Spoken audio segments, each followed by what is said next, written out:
夜晚嘅沙灘唔係你日間見到嗰種乾爽、熱鬧、帶住笑聲嘅沙灘。夜晚嘅沙灘係濕嘅、冰冷嘅、黐住皮膚嘅，仲帶住一陣鹹酸嘅味道，反而似一啲潮濕嘅衣物放咗喺暗角太耐，慢慢流出嚟嘅味道。你一踏落去，腳底會感覺到沙粒唔係鬆散，而係有啲黏，有啲重，好似有嘢用一種好溫柔但好固執嘅力度，慢慢包住你嘅腳，拖住你唔想你走。而海就喺前面，黑到似一幅冇光透嘅墨畫，啲浪光偶爾閃一下，好似有人喺遠處用指甲刮過玻璃，唔刺耳，但你會覺得心口痕一下，唔舒服一下。浪聲係規律嘅，沙推上岸，推返去。但你聽耐咗，你會發現浪退之前會有一個好短好短嘅停頓，就係嗰半秒，短到好多人會忽略，短到你以為係自己聽錯。但只要你一旦注意到，你就會開始覺得嗰半秒唔係停頓，係等，係留位，係好似有人喺浪入面吸一口氣，準備講下一句說話。呢個故事就係由嗰下半秒開始，由嗰種明明冇人，但又好似有人喺附近嘅感覺開始，由一個小朋友聽到海入面有人開始。阿晴6歲，皮膚偏白，眼睛大得有啲過分，黑眼珠成日含住水光，唔係喊嗰種水光，係一種好似夜晚路燈反射玻璃上面嘅冷光。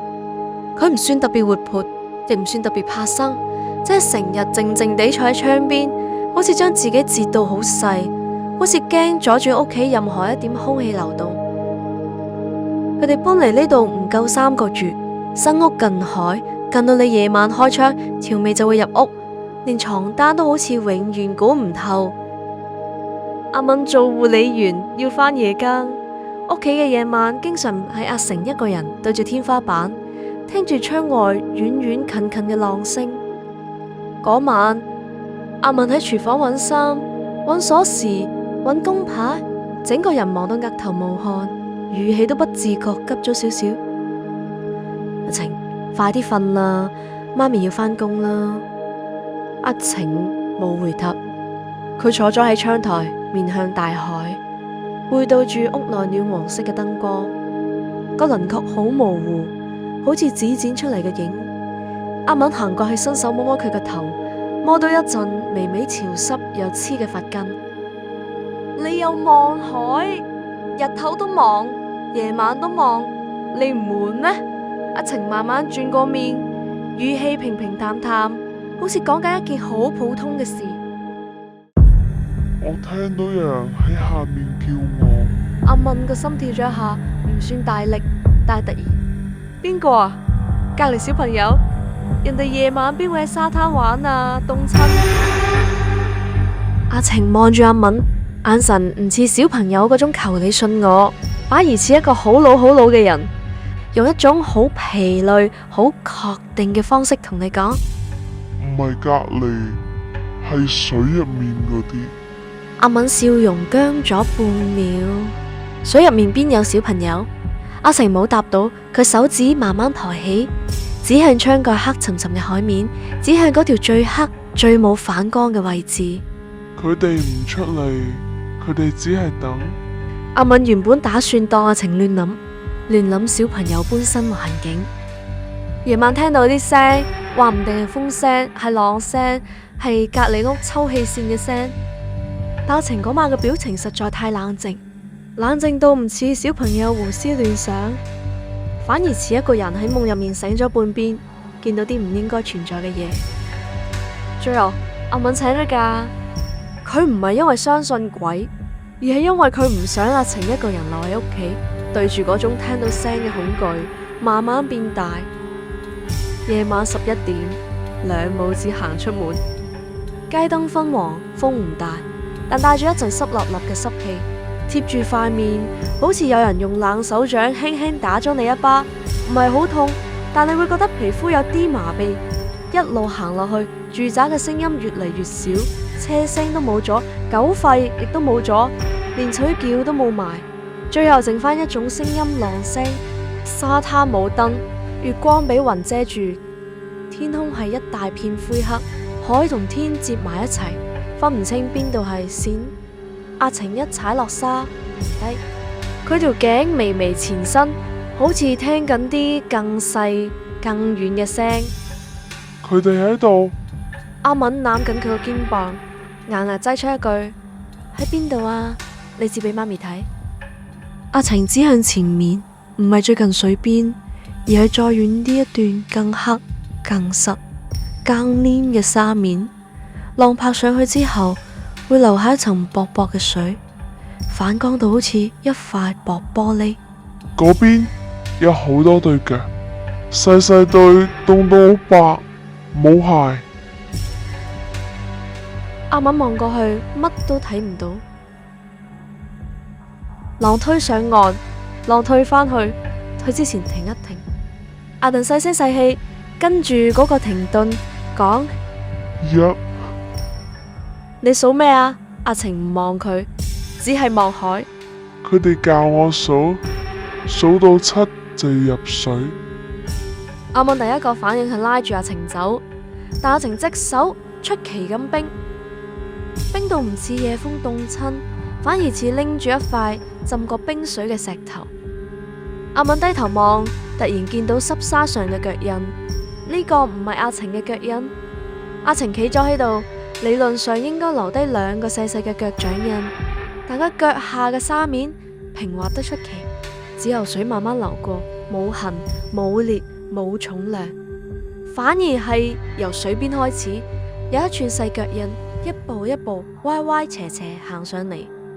啲腳印好細，細到似4、5歲，但每一步都好深好深，好似嗰個人用盡力踩入去，踩到沙都痛。而更奇怪嘅係啲腳印之間嘅距離唔正常，忽近忽遠，時而像走，時而像拖。阿敏即刻心寒到一個極點。阿晴，你有冇行過去嗰邊？阿晴搖頭。佢哋行過嚟，佢哋唔想你見到佢哋個樣。浪聲又嚟，退之前停一停。阿晴，阿敏手心開始出汗，汗又俾夜風一吹，變成一層薄薄嘅冷水，黏住皮膚，令佢覺得自己好似拎唔實嘢。我哋返屋企啦，唔好玩呢啲。你驚？媽咪陪你返去得唔得？阿晴輕輕擰頭。唔係我驚，係你唔記得。阿敏覺得自己聽錯，唔記得，佢唔記得乜啊？佢正想追問，浪突然大咗一下，拍上岸嘅水花濺到佢小腿，冰涼刺骨。而嗰陣涼意唔係單純嘅冷，係一種帶住寒味嘅黏住嘅，好似可以滲入骨嘅凍。浪退之前停一停。3。同一時間，阿敏聽到一個聲，唔大唔清晰，仲係好多細細碎碎嘅氣音揼埋一齊喺水膜底下。過嚟。阿敏心一沉，立即環顧四周，沙灘冇人，連影都冇，但個聲音又嚟一次，跟住浪退嗰一剎那。過嚟。阿敏突然意識到呢個聲唔係由岸上傳嚟，係由海入面傳嚟，係由浪嘅下面、水嘅裏面、黑暗嘅深處，貼住你腳邊嗰條細細嘅水線，慢慢爬上嚟。阿晴抬頭望住阿敏，語氣軟到似安慰。你唔使扮聽唔到，你以前都聽過。阿敏終於決定即刻走，唔理係乜都好，帶走阿晴先。佢一手抱起阿晴，轉身就跑，沙好重，跑2步就陷落去，腳俾濕沙拉住，好似有人用手指纏住你嘅腳跟。你每試一次腳都要用力到小腿發酸，呼吸變粗，心跳變亂。但更恐怖嘅係佢跑咗好耐，按理沙灘到樓梯口只係幾分鐘路，不過跑到喉嚨圈，跑到胸口痛，跑到肩膀發麻，仍然見唔到路燈，仍然見唔到樓梯，仍然只係一片黑沙、黑海、黑天，好似沙灘忽然變得好闊好長，好似有人將出口慢慢拉遠。阿晴喺個懷入面忽然輕聲笑一下，笑聲好細好乾。你跑乜？阿敏喘住氣，你講乜呀？你收聲。阿成將下巴靠近媽媽肩膀，貼住耳邊講：唔係我叫你嚟，係你自己行返嚟㗎。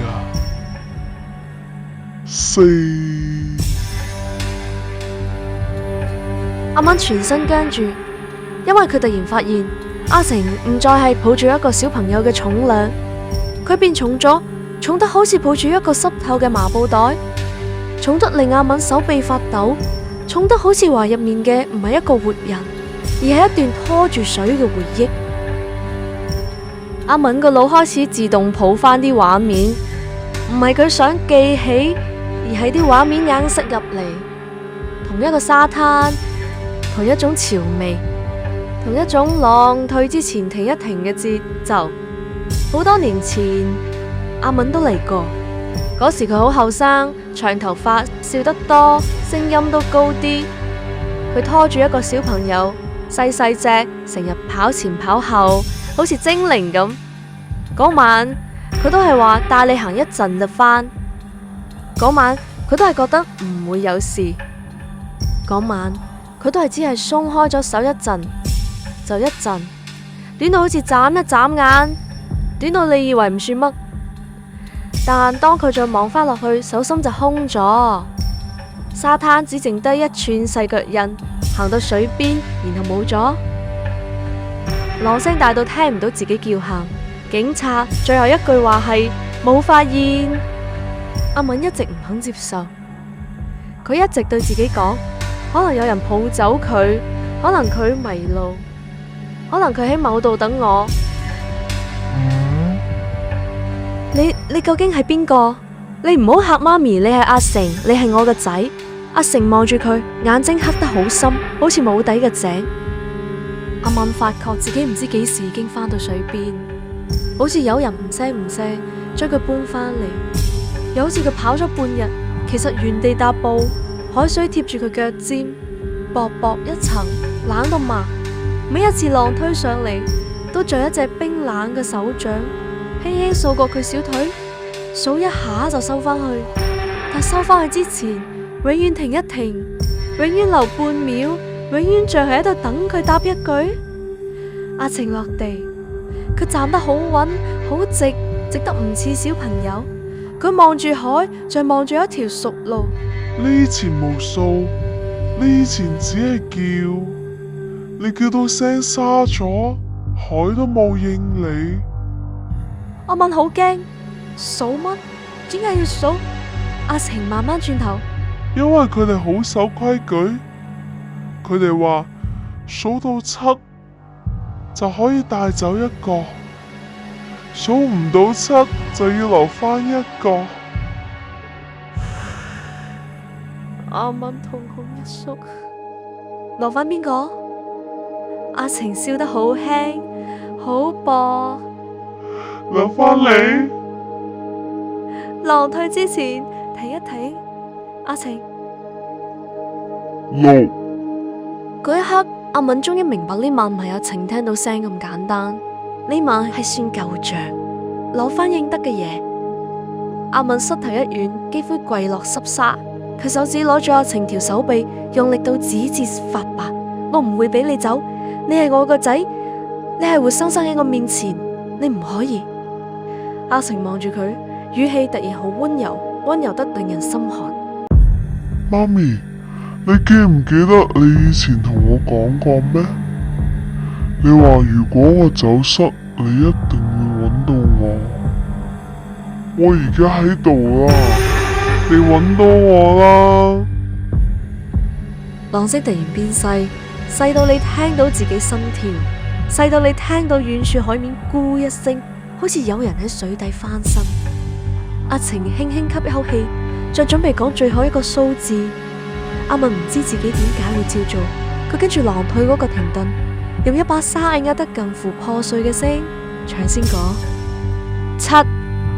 講完嗰一刻，世界似乎停咗，海唔再喐，風唔再吹，連潮尾都好似凝固咗。然後浪突然退得好遠，去到露出一大片平滑嘅海床，黑黑亮亮，仲有一塊巨型嘅鏡，鏡面上好似有好多好多細細嘅影，企喺水線後面，肩貼肩，手貼手。阿敏喉嚨發緊，眼睛發痛。你哋係乜？阿晴細聲答：我哋係數唔到7嗰啲。